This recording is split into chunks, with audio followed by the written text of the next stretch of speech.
ఇది పార్సల్లో పెట్టచ్చు కదండి, రూపాయి ఎక్కువ వచ్చేది మాకు. మీకు సేఫ్గా ఉండిద్దండి, మధ్యలో ఏదన్నా అయినా కానీ వస్తువుకి రెస్పాన్స్ ఉంటాడు.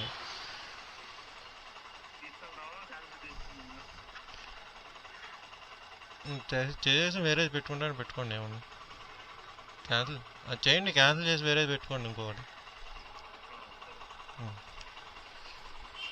వేరేది పెడతానండి, పార్సల్లో పెడతానండి. ఈ రైడ్ అయితే పార్సల్లో పెట్టుకోవచ్చు కదండి అని చెప్పేసి అన్నాను.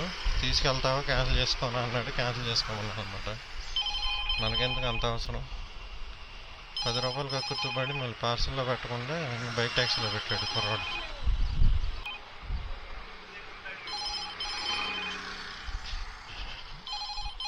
So back to back rides అయితే పడతాయి, కానీ ఒకటే ఉపయోగపడే రైడ్స్ ఏమి ఉండవు.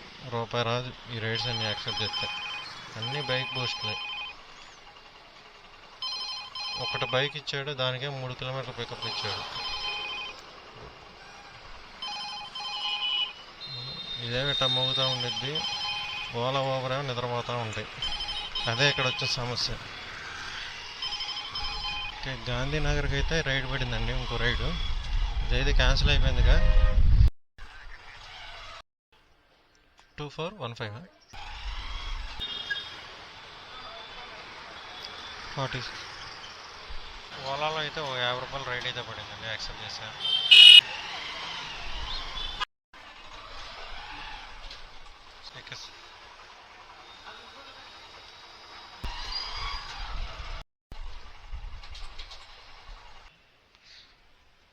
ఇక్కడైంది 40, 50 రెండు చూపించింది. నీకు ఎంత చూపించింది? Thank you. అంటే 10 రూపాయలు ఇన్సెంటివ్ ఇచ్చినప్పుడు ఇట్లా అయితే చూపించేవాడు కాదు. మనకి రైడ్ వచ్చినప్పుడే +10 చూపించి 50 రూపీస్ చూపించేవాడు. ఇప్పుడు కస్టమర్ దగ్గర నుంచి తీసుకునేటప్పుడు ఇట్లా చూపిస్తే మనం ఏది తీసుకోవాలి, 40 తీసుకోవాలి 50 తీసుకోవాలి అర్థం కాదు. కస్టమర్ అయితే 50 తీసుకున్నాం, 50 అయితే పేమెంట్ చేశాడు కస్టమరు. సరే, ఇది 4.8 కిలోమీటర్స్కి 50 రూపీస్ అయితే ఇచ్చాడు. 10 రూపాయలు వచ్చినాయి కిలోమీటర్కి. ఊబర్ అయితే 8 రూపాయల 50 పైసలు ఇచ్చింది ఊబరు. ర్యాపిడో వచ్చి 7 రూపాయల 50 పైసలు.